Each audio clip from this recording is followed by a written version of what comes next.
Hola, buen día, ¿cómo están? ¿Me escuchan, por favor? Hola, buen día. Buenos días, Buenos Gabriel. días.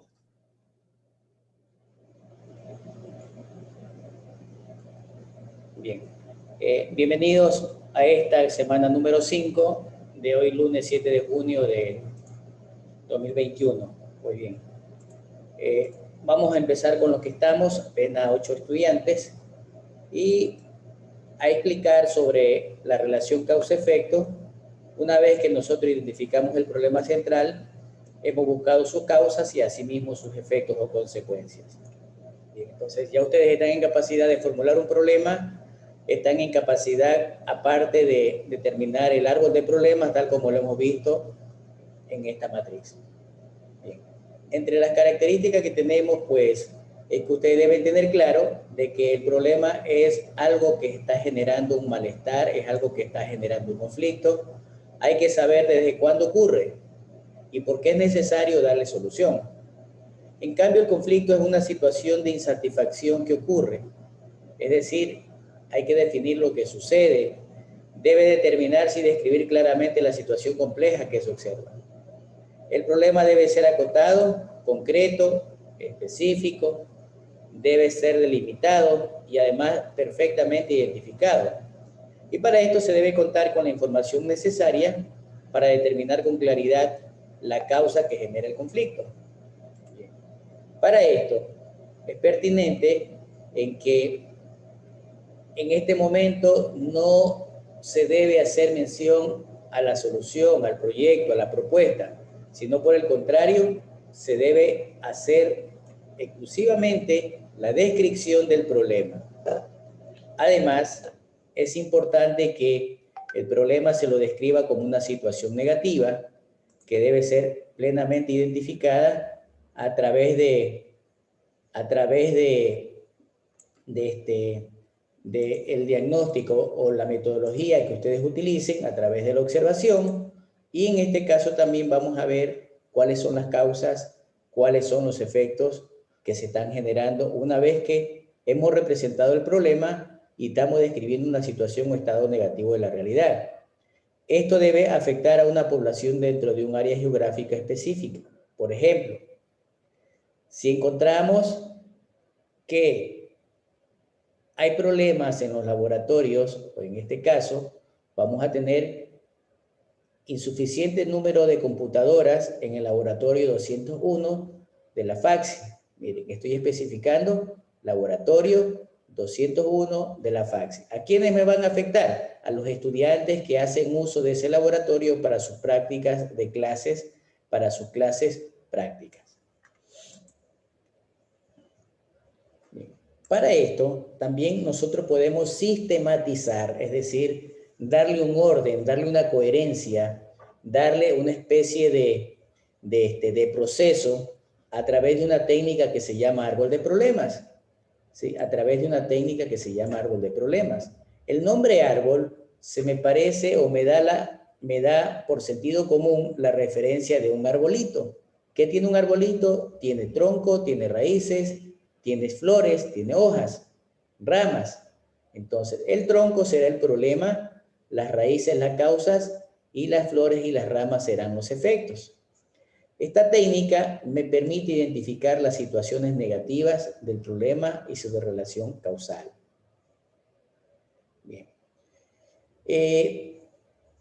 Se dice que la descripción, el enunciado, cómo lo tenemos que escribir, el problema es una especie de frase, es un texto narrativo que debe ser una tendencia del problema, especificar lo que está ocurriendo, a quiénes se los están afectando y además determinar la ocurrencia de dónde se está generando el problema. Es decir, que yo debo establecer prácticamente los detalles más importantes mínimos que ya se los están indicando. Ahí tenemos 5 ejemplos de enunciados de problemas: incremento de la inseguridad informática, reducidas oportunidades de empleo, reducida inversión, incremento de consumo no productivo, baja calidad en los sistemas informáticos. Y así nosotros la podemos identificar en políticas de desarrollo, en procesos, en automatización, en satisfacción al cliente, en automatización, etcétera, etcétera. Bien, vamos ahora nuevamente a partir desde que yo concibo una idea del proyecto, cuál es su característica y cuál es la necesidad. Bien, como idea se me viene que yo quiero investigar, quiero solucionar problemas de aplicaciones móviles o con aplicaciones móviles en Android. En este caso ya voy delimitando y digo que esa aplicación va a ser sobre delivery de comidas rápidas. Delivery de comidas rápidas. ¿Cuál es el problema que estoy encontrando? ¿Cuál es la necesidad que se tiene el cliente? Que hay problemas de entrega o pedidos a domicilio. No sé cómo hacerlo. No puedo salir, por ejemplo, no quiero salir, quiero la comodidad desde mi casa. Otro ejemplo es que quiero ver cómo soluciono problemas con aplicaciones de IoT a través de sistemas de monitoreo de variables ambientales. ¿Qué problema o necesidad estoy queriendo solucionar? Y ya la estoy identificando. El impacto ambiental en X zonas de la ciudad Y. Impacto ambiental en X zona de la ciudad Y. Ahora sí, yo necesito saber quiénes son las personas que me van a dar información, quiénes son mis informantes claves de los cuales voy ahora a ratificar o a rectificar o a hacer los cambios de la sospecha que yo tenía sobre el problema. Esto se llama análisis de involucrados. Pues sí, vamos a ver los análisis involucrados. Estas personas son los informantes claves que me van a permitir llenar una matriz informativa. Podemos observar en la gráfica que normalmente en los proyectos yo voy a tener así una especie de barrera, una confrontación donde habrán personas que colaboren y personas que no colaboren. ¿Sí? Y personas que no colaboren. Para esto yo debo empezar a identificar a todos los actores que van a intervenir en el proyecto. Identificar a todos los actores que intervienen en el proyecto. Es decir, debo determinar, debo interpretar sus necesidades, debo saber preguntar, indagar, investigar sus expectativas, sus intereses, entre otras cosas. Este análisis involucrado realmente es una herramienta, es una técnica que me permite auscultar, que me permite indagar, que me permite sacar información, ¿sí? Me permite además simplificar de manera práctica para llegar a formar mi estrategia y saber quiénes son los que están a favor y quiénes son los que están en contra. Bien. No sin antes, también quiero compartirle 3 definiciones de los involucrados. Una primera definición dice que los involucrados son las personas o grupos que tienen intereses a favor o en contra de un proyecto y que a través de sus actitudes o acciones pueden influir para el éxito o el fracaso del mismo. ¿Sí? Entonces, esa es la forma de cómo yo tengo que tener claro lo que es un involucrado. Una segunda definición me determina que los involucrados son individuos, son grupos, pueden ser organizaciones que tienen un interés particular en el proyecto y que además pueden movilizar recursos para afectar los resultados de alguna forma. Entonces, también tiene coherencia con la primera definición. Y una tercera definición dice que son individuos o organizaciones que están relacionados de manera activa con el proyecto, tienen intereses y pueden afectar de manera positiva o negativa los resultados de su ejecución. Ya determinando lo que es un análisis involucrado y lo que es involucrado, entonces yo necesito empezar a utilizar estas herramientas para evaluar el ambiente y el proyecto. Es como cuando a veces decimos, anda a ver qué dicen, a ver si están de acuerdo, ¿qué sabes? Más o menos es lo mismo. En este sentido, yo tengo que empezar a evaluar o a comprender las características e intereses de quienes apoyan o se oponen al proyecto antes de comenzar su implementación.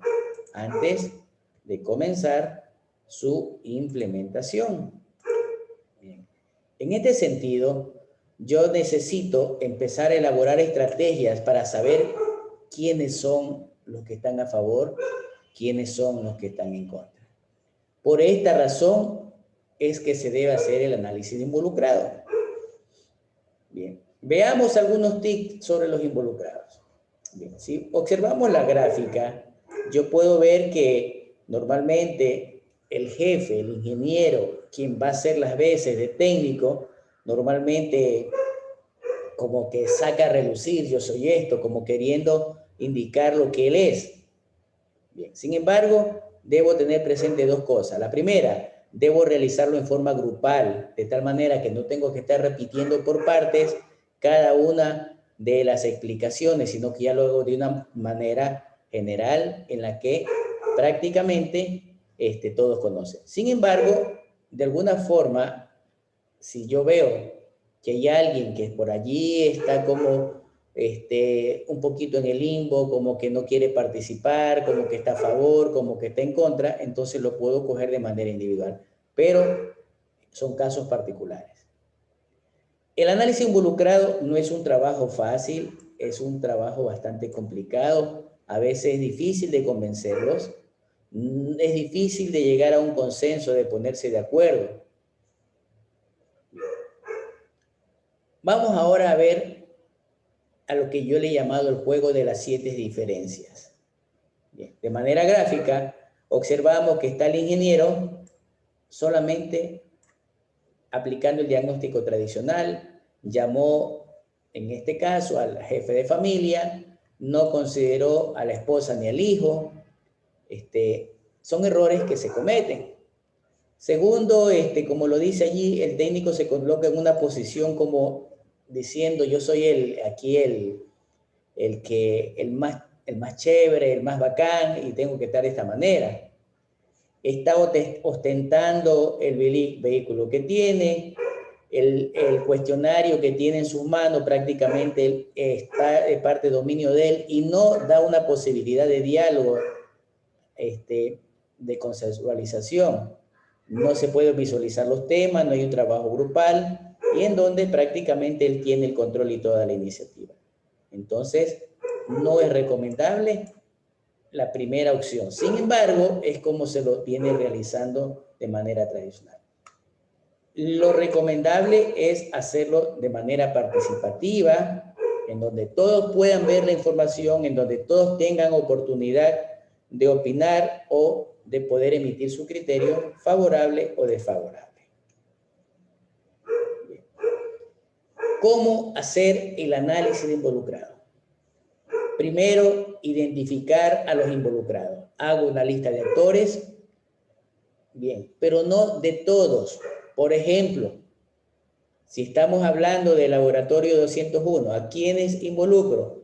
Decano o decana, profesores que utilizan el laboratorio, los técnicos responsables del laboratorio y algún presidente o representante de curso. Miren, ¿ve? No hemos llegado ni a 6 ni a 7.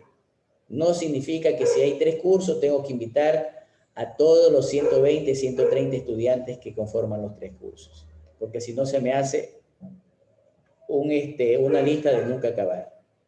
Segundo, debo empezar a realizar una evaluación de cada uno de ellos. Empezar a realizar una evaluación de cada uno de ellos. Con esa evaluación yo paso al paso 3. Empiezo a determinar la característica de cada una de ellos. ¿Cuál es su posición? Si veo que esa persona tiene una expectativa de afectado, tiene una expectativa de beneficiado, o si tiene poder, si tiene influencia sobre el proyecto, sobre los demás involucrados. Cuarto, ese poder del involucrado ya tengo que irlo prácticamente observando de manera ratificada para después llegar al paso 5 en la que yo empiezo a interpretar los resultados y luego doy una valoración tal como lo indica en el paso 6 de la potencialidad de resultante para ver qué estrategia tengo que tomar. Ante esto, yo puedo también empezar a representar de manera gráfica, es opcional, pero yo sí la recomiendo. Deberán empezar a definirse las estrategias de intervención, y saber una posición potencial. Normalmente, a través de esta matriz, en donde yo tengo valores de escalas, yo puedo decir que los resultados potenciales del análisis de cada involucrado, si está con un puntaje de 25 puntos positivo a 9 positivo, ya me puedo dar cuenta que están a favor del proyecto. Si están entre 8 y menos 8, significa que les da lo mismo, están indiferentes. Y si están entre menos 9 al menos 25, entonces ya sé que son personas que están en contra, que se oponen al proyecto. Toda esa información recopilada, entonces, como dice en el paso 10, la presento a la siguiente matriz. Pues bien, voy a retroceder ahí. Bien. Prácticamente, hasta aquí, para acá, se la conoce como matriz de involucrado. Y toda se la conoce como matriz de conflictos. Pongan atención porque esto ya tienen que hacerlo en los deberes. Y ese deber particular tienen que trasladarlo al proyecto en general. Bien, aquí vamos listando, en la columna 1 listamos del 1 hasta las cantidades de involucrados que tengamos. En la columna 2 dice que con máximo 4 palabras poner quiénes son los involucrados. Por ejemplo, decano de la FACSI, profesores que utilizan el laboratorio 201, representantes de curso, 2 representantes de curso o 1 representante de curso, y personal técnico de apoyo de mantenimiento, no más. Y les empiezo a preguntar a cada uno de ellos cuáles son los intereses y los pongo en la columna número 3. ¿Sí? Por ejemplo, en 4 palabras, el interés de la decana, que las clases sean normales. El interés de los profesores, que las clases se den sin interrupción, sin fallas. Preguntarle luego en la columna 4, llenar en máximo 8 palabras los problemas percibidos. Insuficiente número de computadoras para prácticas de clase, computadoras sin los programas utilitarios instalados, computadoras con alto índice de infectación de virus, etc. Cada uno va a determinar y casi siempre estos problemas deben coincidir. ¿Qué recursos y mandatos tienen? También cada uno de ellos. Un recurso la decana, que es la autoridad, tiene poder de gestión, tiene poder económico, entre otras cosas. Bien. También luego en la columna se le va a preguntar su afectación. En este caso, ella quiere que tenga una alta afectación positiva, puede haber una afectación negativa, irá con el signo más o el signo menos, aquí en esta columna. Una fuerza o poder si es alta, baja, entre otras cosas, y la resultante.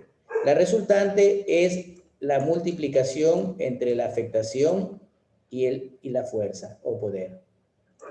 Aquí con estos resultados de la columna esta columna de aquí, yo me voy a la matriz anterior y aquí tengo mi tabla de escalas en donde yo voy a determinar aquí si están a favor o están en contra. Igual allí aparece la explicación gráfica de la matriz de conflicto involucrado. Jóvenes, ¿alguna pregunta, por favor? Sí, ingeniero. Bueno, como usted dijo, hasta el momento de realizar esta tabla, entonces nos da como quiera una resultante para realizar la otra tabla, que es decir, si hay problemas o no. Sí, por favor, ¿puedes repetir la pregunta? O sea que al momento de realizar esta tabla, de llenar esta tabla, se va llenando la otra tabla que dice de 25 a tanto, está bueno, algo así, parece que hay una otra tabla. Esta tabla, ustedes deben tenerla primero. ¿Sí? Deben tenerla primero. ¿Sí? Primerito. Ahora, aquí puede darse el caso que en la multiplicación le dé más de 25, no hay problema. ¿Sí? No hay problema que la escala se suba. Más de 25, no hay problema. Eso de ahí, esta escala yo la estoy poniendo de ejemplo.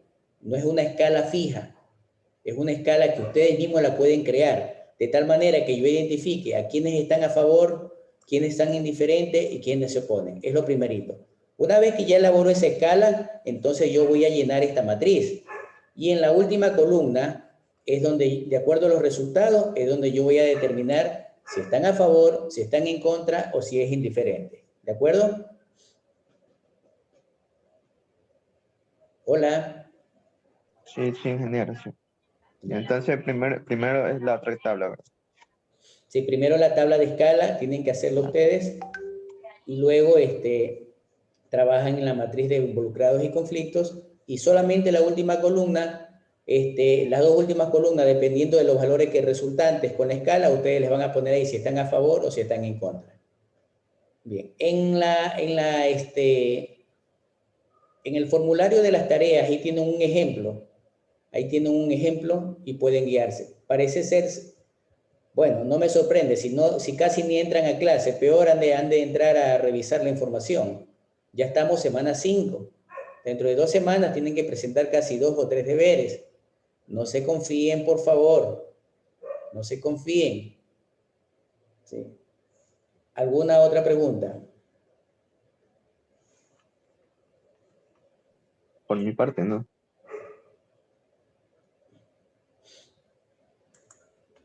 Bien, continuamos entonces.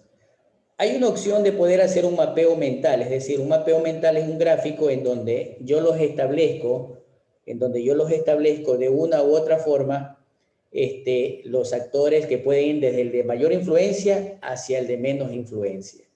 ¿Sí? Es una de las formas de hacerlo. Ya vamos a ver otra forma más adelante. Bien. Aquí es otra de las formas. Bien. Si ustedes aprenden bien esta técnica, están en capacidad de hacer una consulta de mapeo de actores, de mapa de involucrados.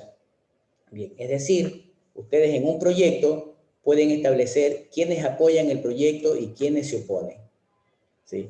Se me forman, para cualquiera de los dos casos, un cuadrante o un eje de coordenadas de cuatro filas, de 2 filas y 2 columnas, en donde prácticamente este va a ser mi punto 00 de origen, en donde yo tengo en el eje de las X los intereses y en el eje de la Y tengo el poder.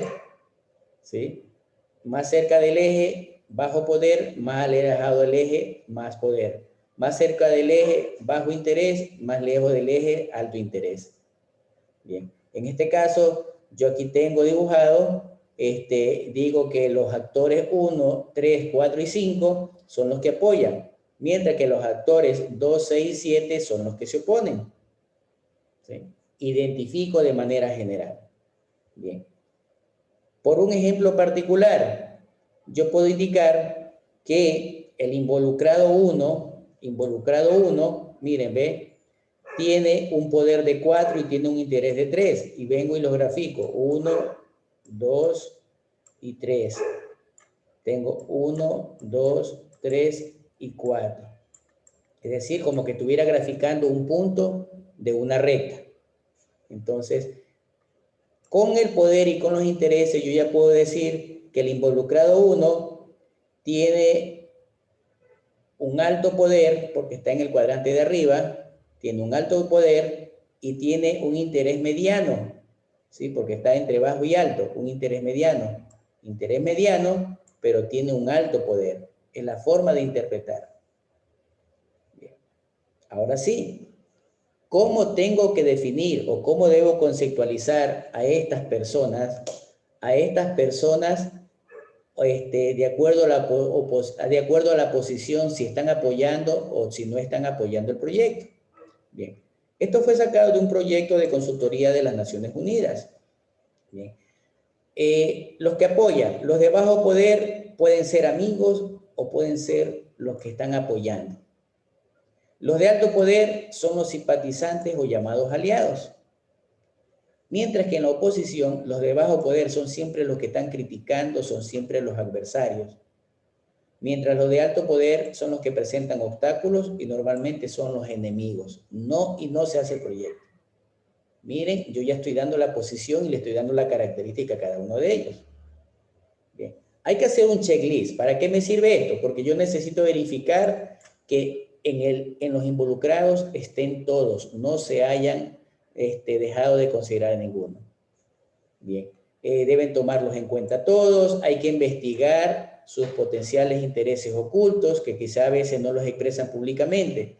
No hacer suposiciones, es o no es, no creo ni más o menos, es o no es. Bien. Entonces, esto me va a permitir a plantear estrategias una vez que yo me doy cuenta quiénes son los que están a favor y quiénes son los que están en contra.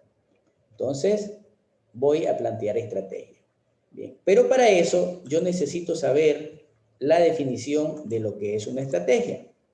Bien, una estrategia es un plan, es una acción que me permite desarrollar de manera consciente y poder abordar una situación específica y resolverla de la mejor manera. Bien, las estrategias que se elaboran deben estar orientadas a logros para yo tener control sobre los involucrados. Me debe permitir aumentar o mantener el interés de los que están de acuerdo y convencer a los que no están de acuerdo. Es decir, tengo que disminuir el impacto negativo. Tengo que ver la forma de disminuir el impacto negativo. Lamentablemente, en la práctica, para disminuir el impacto negativo, para convencer a la gente, se cohíman. Es algo ilegal, es una corrupción. No debería hacerse así, pero lamentablemente es una práctica común, al menos aquí en Ecuador. ¿Cuáles son las estrategias genéricas y cómo se debería actuar con cada involucrado? Es decir, hay que cogerlos por grupos. Bien. Normalmente, a los que apoyan y que se consideran amigos, mantengámoslos informados, racionalicémosles los esfuerzos, es decir, tratar de no darle tareas que le vayan a absorber tiempo. A los involucrados que están apoyando, en cambio, hay que mantenerlos implicados y satisfechos, es decir, siempre que estén allí, porque no me puedo dar el lujo de que los que me están apoyando luego me dejen de apoyar. A los simpatizantes hay que movilizarlos, ensalzarlos para demostrarles que su interés está caminando en esa vía. Y a los aliados hay que mantener su interés y tenerlos muy de cerca, no perderle la vista. Bien, pese a que ya lo tengo seguro, no me debo descuidar. En la oposición, los de bajo poder, que son los críticos, debo informarle y evito enfrentamientos, no peleo con ellos. Con los adversarios, tratar de persuadirlos para disminuir su interés de estar en contra del proyecto. Con los que están ejerciendo el obstáculo, hay que vigilarlos, hay que supervisarlos, mantener su bajo interés y tratar de no desafiarlos porque me puede tirar abajo el proyecto. Ya los enemigos hay que controlarlos de cerca. Esas son las estrategias genéricas recomendadas para aplicarlas en los proyectos. ¿Alguna pregunta? ¿Preguntas, jóvenes? No, genial. Bueno. Además, hay una situación ideal, perfecta, que yo debo tratar de hacer que se me transformen esos involucrados, ya sea que se opongan o ya sea que estén a favor, ¿sí? Yo debo tratar de persuadir a cada involucrado, en el caso de los que apoyan, yo debo tratar que a los simpatizantes y amigos que se me transformen en aliados. Miren, que se transformen en aliados. Debo tratar que a los que están obstaculizando, a los adversarios y enemigos, que se transformen en críticos. Es lo que yo tengo que hacer. Si esto me funciona, lotería, es exitoso. Es exitoso. Por lo tanto, si yo ya empiezo a hacer un cruce entre los que apoyan y los que se oponen, entonces debo tratar que los enemigos se me transformen en obstáculos y los adversarios en críticos. Bien, es decir, los que se oponen, transformarlos en eso. Y los que están presentando obstáculos, que se me transformen en simpatizantes y los críticos se me transformen en amigos. Y acá prácticamente me quedarían dos grupos de los 4 que se oponen. Entonces, son las estrategias que se recomiendan para que logremos ir mejorando el consenso del proyecto. Aquí tenemos un ejemplo. Tenemos tres involucrados, la decana, los profesores y los alumnos de la FACSI. Bien, si estamos hablando sobre la cuestión de las clases virtuales, la decana solicita su interés y que se flexibilicen las clases virtuales con los estudiantes y que se les apoye. Los profesores está bien, dice vamos a flexibilizar las clases ante los escasos recursos tecnológicos y probablemente los estudiantes estén en desacuerdo porque no todos cumplen con los recursos tecnológicos, pero para eso se les da la guía de estudio. ¿Qué estrategia? Pues la decana pues otorga un rol de protagonista en las clases virtuales, los profesores hacen las invitaciones, hacen que sus clases virtuales tengan mayor asistencia, entre otras cosas. Y los estudiantes pues lógicamente hacen un diagnóstico de sus recursos tecnológicos para saber en qué medida pueden conectarse o no pueden conectarse a clase. Bien, ¿alguna pregunta? Vamos a pasar ahora al análisis de problemas. Este es otro tema que también tienen que hacerlo en el deber particular y luego deben transcribirlo a uno de los deberes que es el proyecto. Bien. Preguntas, jóvenes. ¿Preguntas?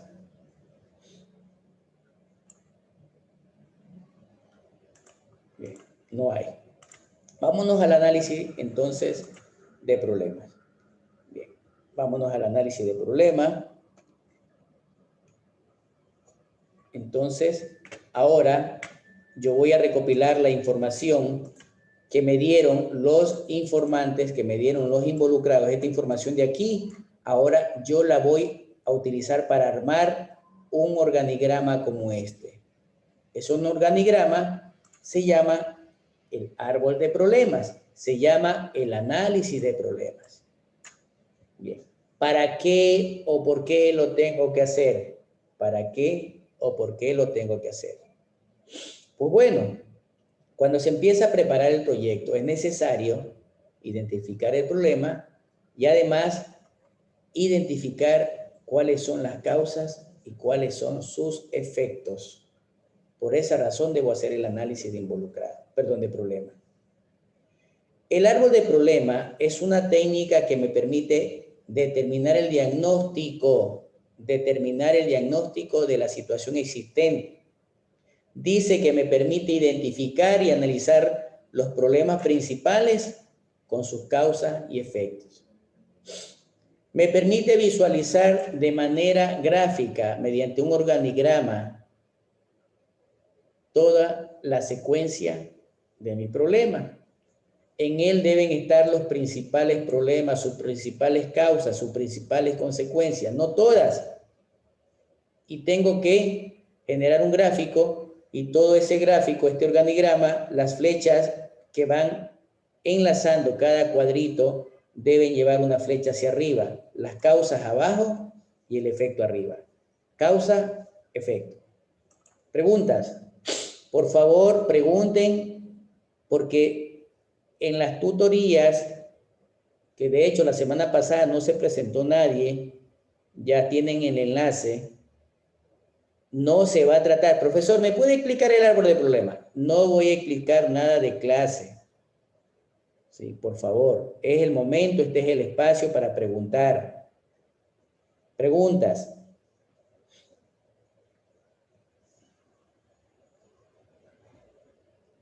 ¿No hay preguntas, jóvenes? Bueno, espero que sea así, que sea entendido. Para llegar al árbol de problema, yo puedo utilizar ciertas técnicas de manera gráfica o matriciales, como en el árbol de problemas de la matriz marcológico o la matriz IDIU, en la que yo establezco categorías, establezco las dimensiones, establezco los indicadores, la unidad de análisis, entre otras cosas. Puedo utilizar también la espina de pescado, diagrama de Ishikawa, en la que también me permite determinar el diagnóstico. Es decir, estas tres herramientas o las que ustedes consideran convenientes me permiten diagnosticar la situación actual y me permiten identificar y analizar los principales problemas. Es decir, me ayudan a pensar. Sin embargo, esto no es un sustituto creativo para dar solución al proyecto. Bien. Gráficamente, aquí tengo un árbol de problemas, tengo una matriz view, tengo una matriz de Ishikawa. Bien. Ya les indicaba que el análisis de problema es una especie de árbol, es una especie, es una técnica en donde el tronco me representa el problema central, las raíces, las causas y las ramas, los efectos. Este árbol de problema es una técnica que yo la puedo dibujar en Word, en Excel, en Visio. La puedo hacer a través de una tabla de matriz view o del árbol de Ishikawa. Analizo la situación y voy haciendo una especie de coherencia entre las causas y los efectos. Sin embargo, yo les estoy poniendo una limitación de palabras para redactar un problema, para redactar una causa, para redactar un efecto. Porque debe ser breve, debe ser conciso, debe ser entendible. Es importante partir desde la identificación del problema central, desde el tronco, y posteriormente se empieza a ver las causas que están en la parte inferior, que son las raíces, luego los efectos que están en las ramas. Y se me forma una gráfica como la que tenemos allí, con una flecha hacia arriba. Bien. Es necesario, sin tratar de caer en el método tradicional de determinar diagnóstico o en el diagnóstico participativo, profundizar en las causas raíz, es decir, si es o no es la causa y si me está generando o no me está generando el efecto o consecuencia. Ahora sí, ahí ya se nos plantea un gráfico de esa forma, ¿sí? En donde están plenamente identificados el problema central, ¿sí? Las causas sustanciales, los efectos sustanciales. Ahí ya tenemos un ejemplo. La única corrección que hay que hacer aquí es que las flechas van hacia arriba. Dice, el problema central, frecuentes accidentes, en este caso de buses. Accidentes de tránsito de buses. Frecuentes. Miren, no dice no hay, sino frecuentes accidentes. Alto número de accidentes. Alta frecuencia de accidentes. ¿Por qué pueden suceder los accidentes?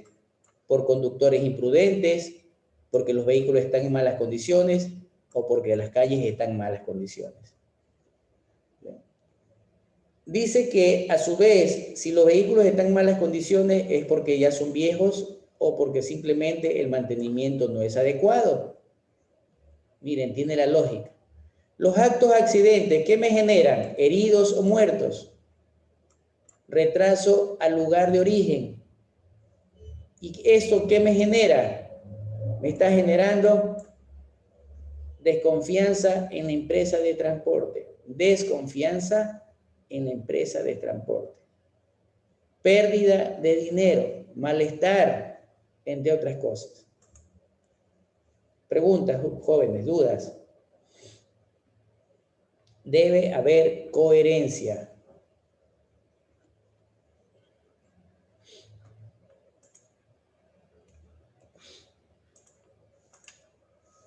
Bueno, parece ser que están pilas, que están entendiendo, no hay dudas.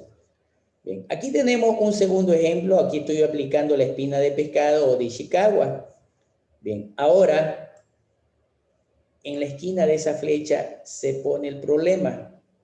Tiempo prolongado en sala de espera. Largos tiempos en sala de espera. Bien, pero hay una particularidad de Ishikawa que yo categorizo. Personal médico, voy a analizar los recursos materiales, voy a analizar la organización, el personal paramédico, el entorno y los equipos de supervisión. Entonces, yo indico aquí que si el médico, el paramédico abandona las actividades, entonces se va a retrasar o voy a estar más tiempo en la sala de espera. Si no hay personal suficiente de atención, entonces se va a retrasar acá. Si entrego las fichas atrasadas, el tiempo va a estar prolongado. Si los materiales o recursos para tomar los signos vitales están descompuestos, entonces también esto se va a retrasar. Miren cómo tiene también su coherencia. Ahí tengo otro ejemplo. Problema central, camisa con defecto. Voy a analizar la maquinaria, la mano de obra, el método y el material. ¿Sí? Personal no calificado. Si el personal no es mano de obra calificada, entonces las camisas van a salir con defecto. Si la máquina de costura está defectuosa, las camisas van a salir con defecto. Si el tejido es inadecuado y el tejido es de mala calidad, entonces van a salir camisas con defectos, etc.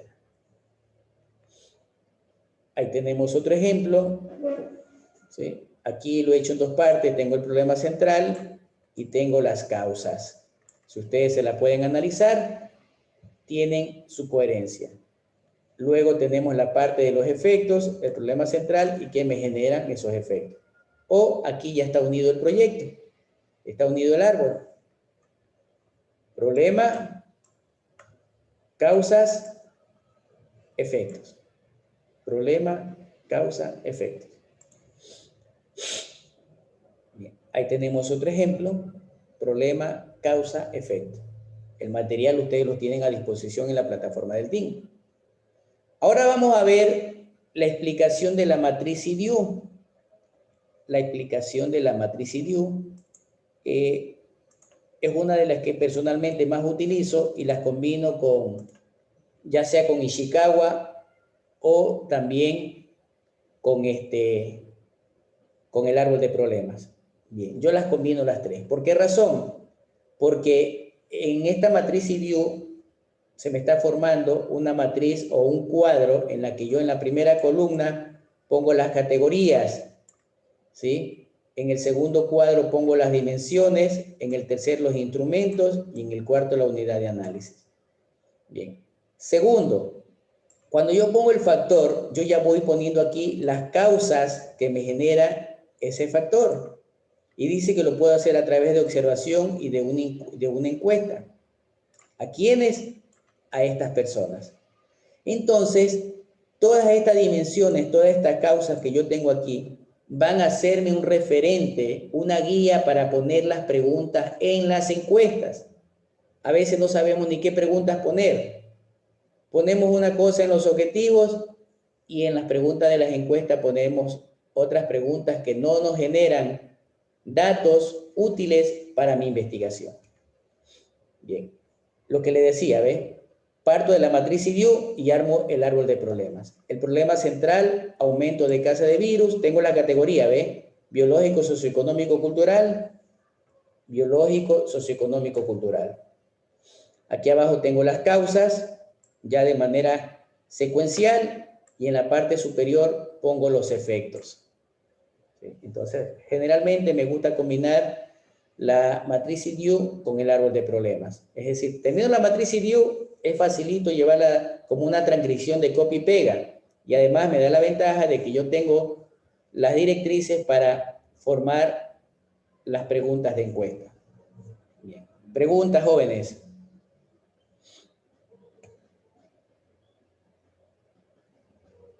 Bien. Pueden también hacerlo en este cuadro, no hay ningún problema.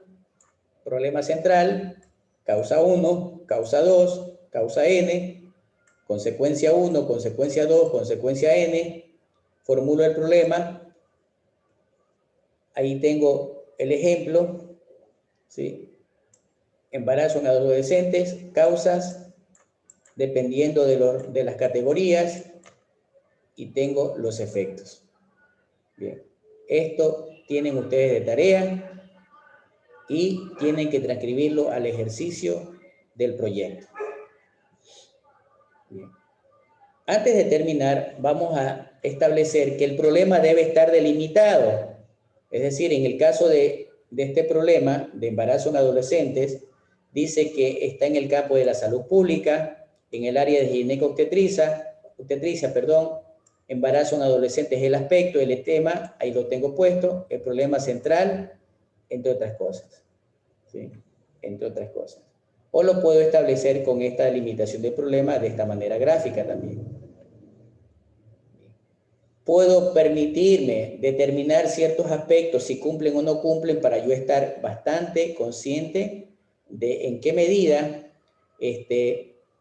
está mi problema bien evaluado. Bien. Preguntas. Jóvenes, preguntas.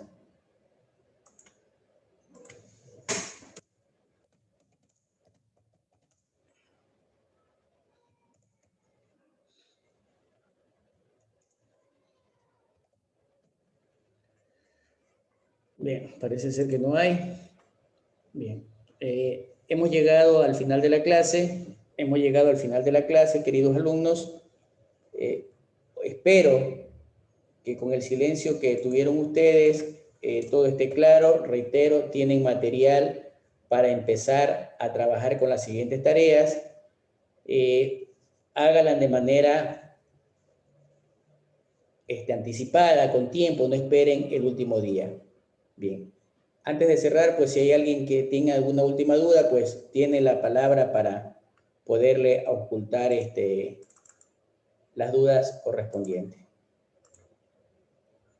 Ingeniero, buenas tardes. Buenas tardes, Brian. Sí, disculpe la pregunta, pero ¿a qué día y a qué hora son las tutorías? Que no estoy informado de eso. No estás informado, ya mismo terminamos el primer parcial. Las tutorías en el horario dicen los días viernes de 2 a 3 de la tarde. Ya ¿no has ingresado al SGA? En el SGA está el enlace. Entonces hay que andar más pila, más despierto, Brian. ¿Eh? Ya en la semana quinta no puedes andar perdido todavía. Bien. Si no hay más, pues de mi parte se les agradece. Que tengan un lindo día. Nos vemos. Un abrazo. Cuídense.